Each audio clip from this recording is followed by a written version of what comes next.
خواتي خواتاتي اهلا وسهلا مرحبا بكم يا جماعة الخير صباح الخير عليكم وزلفلاون والسلام عليكم. J'espère que vous allez bien. C'est le sujet le plus difficile qu'un journaliste maghrébin peut traiter. Quand on est un journaliste maghrébin, surtout quand on est algérien ou marocain, il est très difficile de traiter avec beaucoup de professionnalisme, d'objectivité, de neutralité les problèmes entre le conflit algéro-marocain et son impact sur le Maghreb. Hier, on avait vu une émission qui a suscité beaucoup de commentaires sur la stratégie marocaine au Sahel et comment elle pourrait écraser les intérêts de l'Algérie. Beaucoup des gens qui nous suivent au Maroc comme en Algérie, il y a eu une dispute dans les commentaires, les Algériens s'attaquent les Marocains s'attaquent aux Algériens. C'est une habitude. Quand on dit qu'on est neutre, on essaie d'être neutre, d'abord il faut donner l'information, on vous donne les informations, les faits et les clés de compréhension de la situation du conflit algéro-marocain. Ensuite on laisse aux gens, on laisse le loisir, et la latitude, la liberté aux gens de se positionner. On n'est pas là pour se positionner. Le Maroc risque d'écraser les intérêts de l'Algérie. C'est justement, et je vais expliquer encore plus à cette émission avec beaucoup de pédagogie, c'est qu'aujourd'hui le Maghreb souffre des dérives de la rivalité algéro-marocaine. On voulait analyser la rivalité algéro-marocaine. Ça ne veut pas dire on voulait dire que le Maroc il est mauvais, l'Algérie elle est gentille, ou l'Algérie elle est gentille, ou l'Algérie elle est mauvaise, et le Maroc il est gentil. On n'est pas dans cette dichotomie du bien et du mal. On est dans l'analyse des faits. On n'est pas, quand même, dans les commentaires, des remarques très intéressantes. C'est pour ça que je voulais faire cette émission pour répondre. Quand les collègues, les Algériens, vous, les Marocains, quand les collègues, les Algériens, vous réfléchissez toujours en termes de dominé, dominant. Pas du tout. Il ne s'agit pas de réfléchir entre, d'abord, l'équation dominé-dominant. Elle est malheureusement la base de la géopolitique mondiale aujourd'hui. La géopolitique mondiale aujourd'hui, elle est faite de puissances régionales qui s'imposent et qui construisent un ordre régional, la mondiale, qui influence leur environnement immédiat. Et donc, quand on dit influence, qui domine leur influence immédiate, où il y a des rivalités entre des puissances plus ou moins équivalentes, mais chacune de ces puissances essaie de dominer l'ordre mondial économique ou la politique. En Europe, je vaux la domination de l'Allemagne. Ici, en France, ou en Italie, ou en Espagne, on se plaint toujours de cette domination allemande. Par exemple, dans l'Amérique du Nord, on parle toujours de la domination des États-Unis d'Amérique. Le grand duel entre la Chine et les États-Unis. La Chine ne veut plus d'un ordre mondial dominé par les Américains. Par exemple, c'est des duels, c'est des débats qui sont inévitables quand on parle de géopolitique. Et je trouve que c'est comme dans le football, pour reprendre la métaphore, nous sommes en plein Cannes, Coupe d'Afrique des Nations, et le football peut-être il est populaire parce qu'il traduit cette nature humaine, cet aspect de la nature humaine où l'être humain, il aspire, nous avons toujours dans la société humaine, toujours des leaders qui guident. Et souvent les leaders doivent se battre pour garder leur leadership ou là doivent être en concurrence avec d'autres êtres humains pour essayer de gagner ce leadership. Sauf qu'entre l'Algérie et le Maroc, malheureusement, nous avons un problème très sérieux. Nous avons deux problèmes. Pourquoi, aux yeux de l'Algérie, parce qu'il y a certains Marocains qui disent pourquoi les Algériens considèrent le développement du Maroc comme une menace. Non, ce n'est pas le développement du Maroc qui est une menace, c'est l'hégémonie que le Maroc pourrait acquérir avec un développement plus accéléré que celui de l'Algérie et de la Tunisie et des autres pays maghrébins qui pourrait constituer une menace. Et je vais expliquer cela calmement. Le problème entre l'Algérie et le Maroc, c'est qu'il n'y a pas de rivalité saine. Il y a une différence entre la rivalité et la compétition, qui sont quelque chose de totalement ordinaire entre la France et l'Allemagne. Ils sont alliés, partenaires, mais il y a une rivalité. Il y a une compétition. La meilleure économie, celui qui attire le plus important nombre d'investissements étrangers, celui qui a le meilleur taux d'activité, le meilleur taux d'emploi. Ça, c'est les compétitions entre les deux pays, les pays voisins ou les pays de la même région, elles sont inévitables. C'est comme dans le football, il y a une compétition pour gagner le championnat. C'est inévitable. Or, la compétition et la rivalité deviennent dangereuses lorsqu'elles versent dans l'hostilité.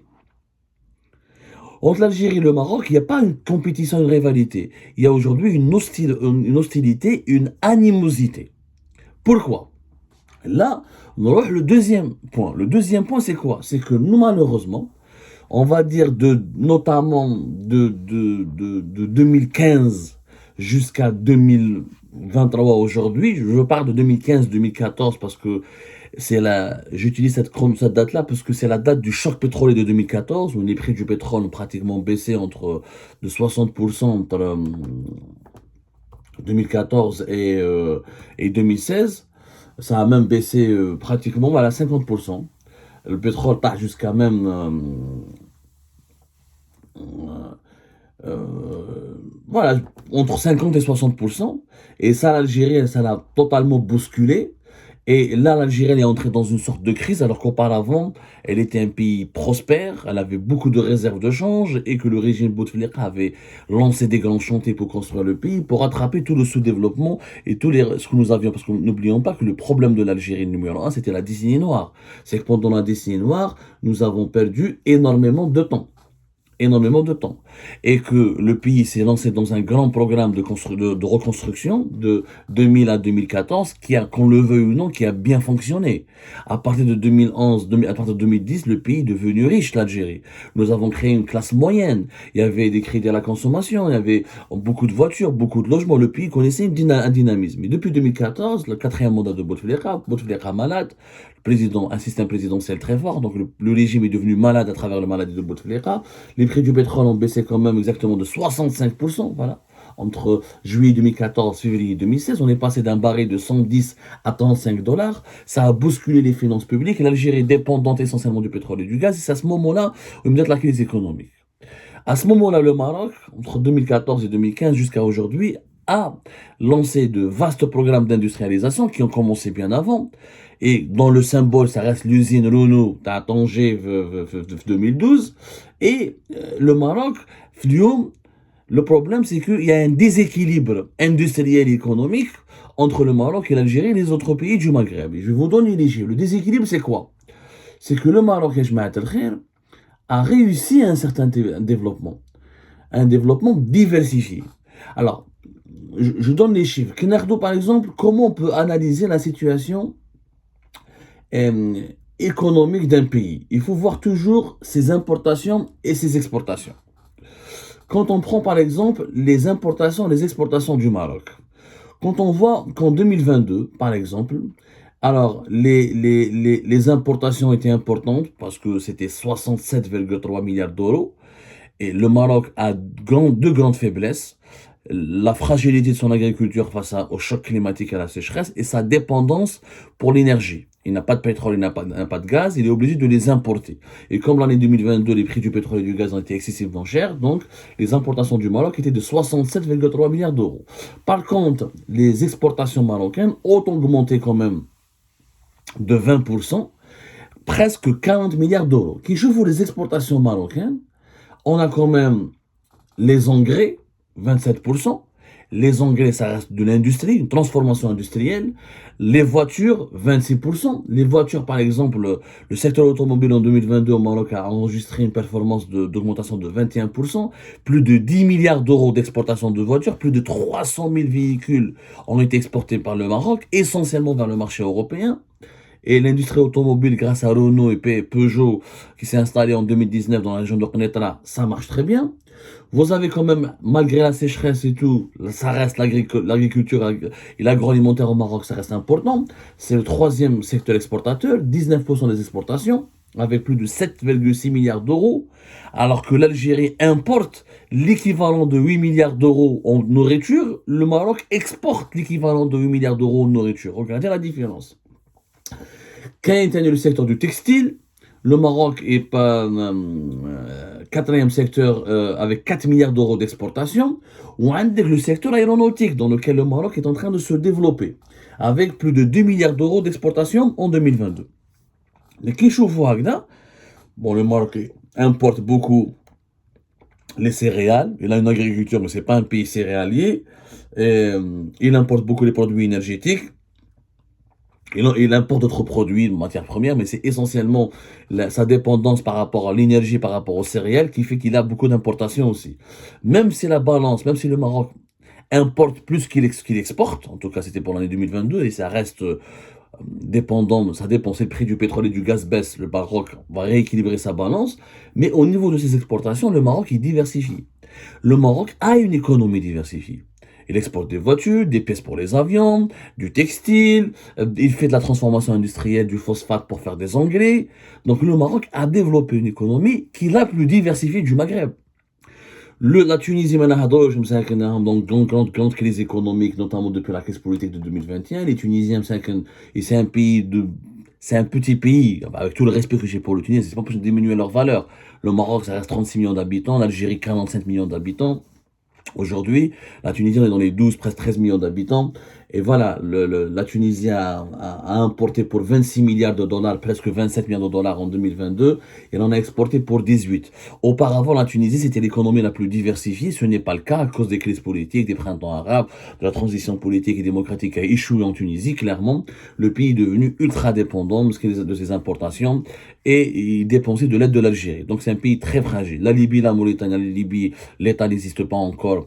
La guerre civile a la fait rage. La Mauritanie, c'est un pays encore plus petit, même s'il est vaste géographiquement, avec beaucoup de potentialités, mais il n'arrivera pas, c'est pas un acteur régional qui peut être du poids de l'Algérie et du Maroc. Le poids, le véritable Maghreb, c'est l'Algérie et le Maroc, on va le dire. Le cœur battant du Maghreb, c'est l'Algérie et le Maroc. Donc, le Maroc a une économie très diversifiée et qui a réussi grâce à une industrialisation qui a été lancée depuis 2007-2008, les plans ont commencé, et qui a connu un véritable accélérateur avec le Renault 2012 et Peugeot 2019, et aujourd'hui le Maroc a une avance au niveau de l'industrie. Quand je vois les exportations algériennes, c'est vrai que nous avons exporté en 2023 52 milliards, presque 53 milliards de dollars, mais c'est essentiellement 90%, c'est du pétrole et du gaz direct, avec 41% de gaz naturel, 30% de pétrole brut, 15% de carburant. Le reste, c'est des produits dérivés du pétrole, les engrais, qui met l'ammoniac, les engrais, etc. Qui n'est que les exportations hors hydrocarbures, c'est les engrais 28%, l'acier 8,2% et le ciment 6,6%. Mais, ni agriculture, on exporte un peu de sucre, un peu de dattes, c'est des chiffres rudimentaires, pas d'industrie, pas de voiture, mais une industrie en Algérie. Il n'y a aucune industrie. Ça, c'est des chiffres. C'est pas moi qui le dis. Ça, c'est des chiffres. Alors, qu'est-ce que nous avons? Nous avons un Maghreb où le seul pays qui est en train de s'industrialiser réellement, c'est le Maroc. Et l'Algérie, ça reste un pays rentier, dépendant du pétrole et du gaz. Quand le pétrole et le gaz augmentent, il est bien. Quand le pétrole et le gaz chutent, comme en 2014, il est dans la merde. Or, dans l'histoire, les pays qui s'industrialisent sont les pays qui deviennent puissants. Parce que la puissance, la puissance d'un pays n'est pas uniquement son armée ou ses services de sécurité. C'est d'abord son économie. Parce que grâce avec l'économie, tu peux tisser des liens avec d'autres pays. Le Maroc, maintenant, grâce à ce secteur véhicule, il a des voitures, et c'est aéronautique, il a de bonnes relations avec l'Espagne, la France et l'Union européenne. Donc c'est un pays choyé par l'Union européenne. C'est un pays qui est très proche des États-Unis d'Amérique, qui avec depuis notamment la normalisation avec Israël, en plus les exportations marocaines, avec le Maroc exporte de plus en plus par les pays de l'Afrique. Et les pays africains hors Maghreb sont devenus le troisième client du Maroc, après la France et l'Espagne. Nous, en Algérie, mais on a des relations bizarres avec l'Afrique. On exporte essentiellement et on importe essentiellement vers les pays de l'Union africaine, et on importe depuis la Chine. Donc, c'est que nous donnons que des matières brutes, et nous importons des produits finis. Donc, on n'a pas de valeur ajoutée. L'économie mondiale, il y a ce qu'on appelle la chaîne des valeurs ajoutées. Le Maroc, il est présent dans la chaîne des valeurs ajoutées. Parce qu'il a une industrie locale, il a des investisseurs étrangers, il a des touristes. Donc, il est connecté aux mutations du monde. Ce qui fait que le Maroc a une influence. Quand tu attires les capitaux, quand tu exportes des produits industriels, quand tu donnes des voitures et des pièces pour les avions, et pas que des matières brutes, parce que le pétrole et le gaz, la Libye elle en a, les pays du Golfe ils en ont, ça n'a pas de, mis à part quand il y a des crises énergétiques, ça n'a pas d'atout géopolitique majeur. L'industrie, la technologie, c'est un atout géopolitique majeur parce que ça attire beaucoup d'investissements et ça permet au pays de progresser. C'est toujours la transformation industrielle qui fait d'un pays un pays important. Aujourd'hui, les pays les plus riches et les pays les plus puissants, ce ne sont pas les pays qui ont du pétrole et du gaz. Le Japon est plus puissant que l'Arabie Saoudite, alors que l'Arabie Saoudite a parmi les plus grandes réserves de pétrole du monde. Mais c'est le Japon les plus puissants. La Corée du Sud, elle est plus influente et plus riche aussi que l'Arabie Saoudite. Alors que la Corée du Sud, elle a du pétrole et du gaz. Par exemple, je te fais un moment, c'est des clés très importantes, je te fais un moment. Donc le problème du Maghreb, c'est que nous avons un déséquilibre, malheureusement, de plus en plus important entre le Maroc et l'Algérie. Et ce déséquilibre change, on le voit sur le plan géopolitique, ça permet au Maroc d'avoir une sorte de leadership. Là, c'est normal, un pays quand il s'enrichit, pas s'enrichit, quand il se développe de façon industrielle. Parce que le Maroc ne s'enrichit pas réellement. Ne s'enrichit pas parce que, comme il a une dépendance, comme il n'arrive pas, comme il a une dépendance vis-à-vis des produits énergétiques, il a un problème d'inégalité, et le Maroc surtout, son problème, c'est le conflit du Sahara occidental.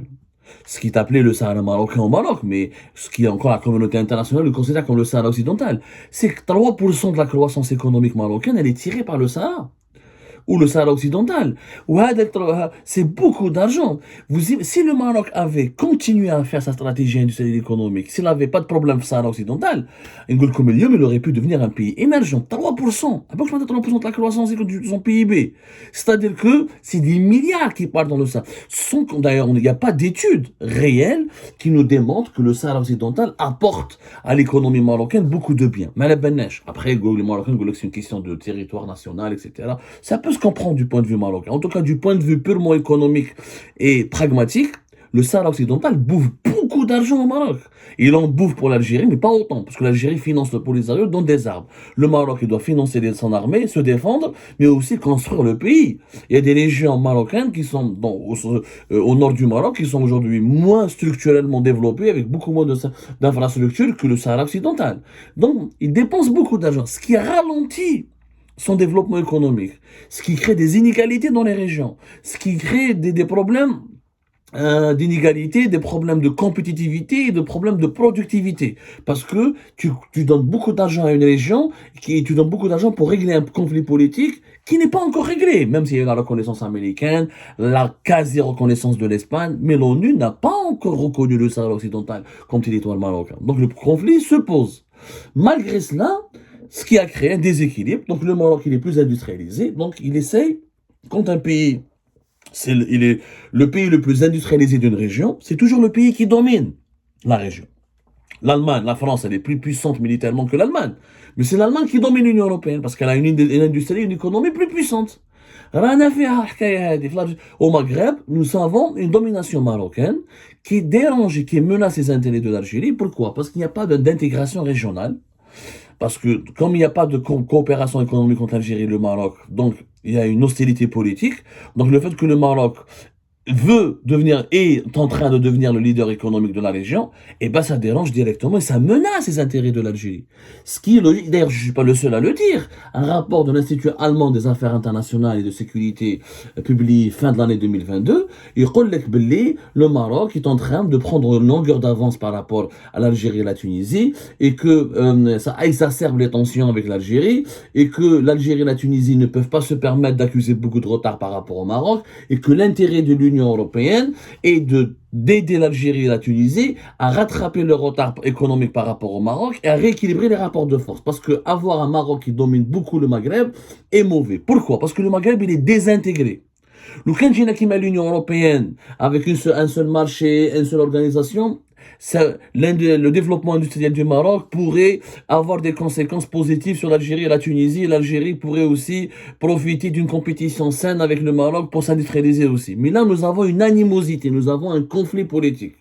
Le conflit politique, le fait que le Maroc se rapproche des pays africains, ça dérange l'Algérie, parce que là où le Maroc, quand il y a un conflit politique entre deux pays, quand un pays avance et l'autre recule, et ben celui qui recule, il est menacé. Quand le Maroc s'approche du Mali ou là, du Burkina Faso ou là, du Niger, c'est les intérêts de l'Algérie qui vont reculer. Parce que la présence des entreprises marocaines, ou là des banques marocaines, ou là des intérêts économiques marocains, va avoir un impact directement négatif sur les intérêts algériens qui seront obligés de reculer.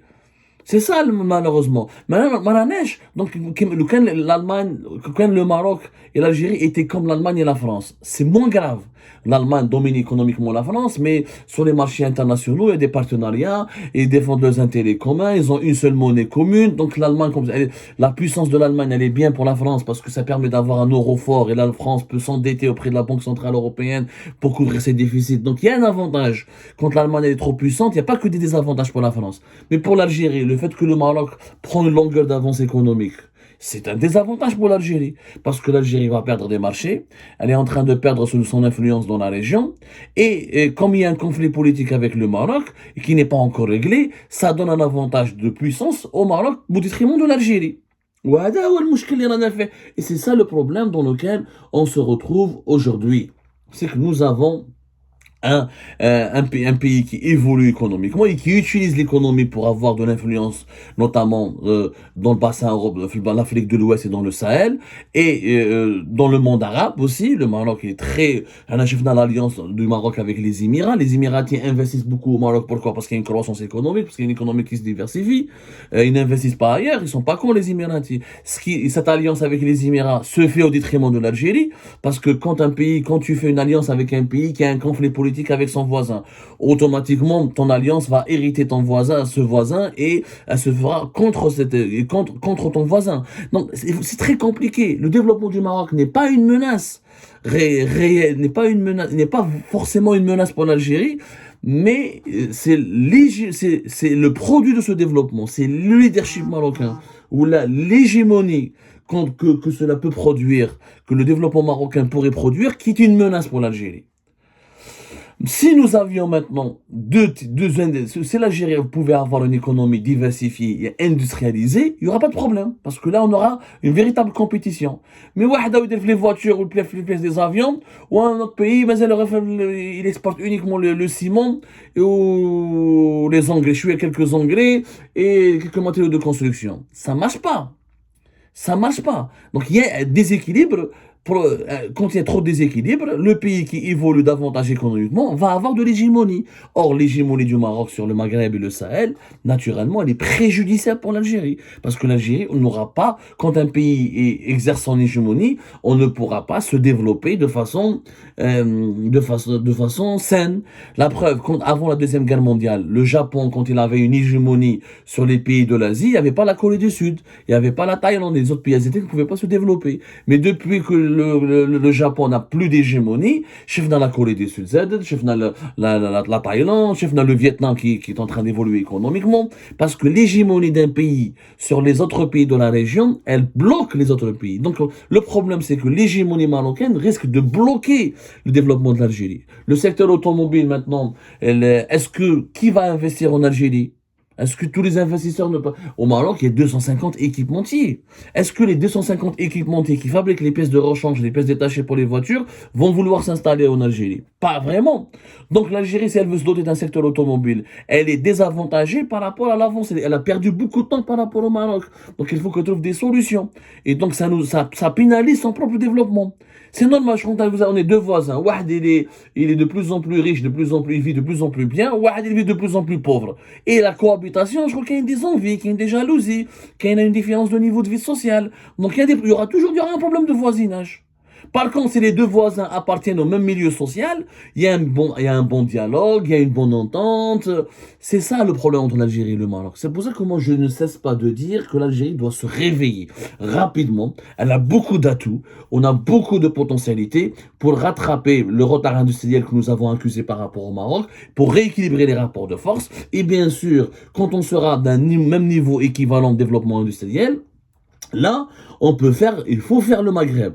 Il faut savoir, la Banque mondiale a toujours dit, entre 2005 et 2015, si le Maghreb était un marché commun, il avait une unité politique comme l'Union européenne, ça aurait pu permettre d'augmenter de 34% de PIB par habitant en Algérie, de 27% de PIB par habitant au Maroc et de 24% pour la Tunisie. C'est-à-dire que chaque habitant de l'Algérie, de la Tunisie et du Maroc aurait pu améliorer ses revenus de 34 à 24%. C'est énormissime. C'est-à-dire que nous les Algériens, nous perdons 34% de PIB par habitant, de part de richesse par habitant, parce qu'il n'y a pas de Maghreb. Et ça, c'est catastrophique. Mais aujourd'hui, on ne peut pas faire le Maghreb. Avec un pays qui s'industrialise, un pays qui recule, la Tunisie en faillite économique, le Maghreb ne peut pas exister.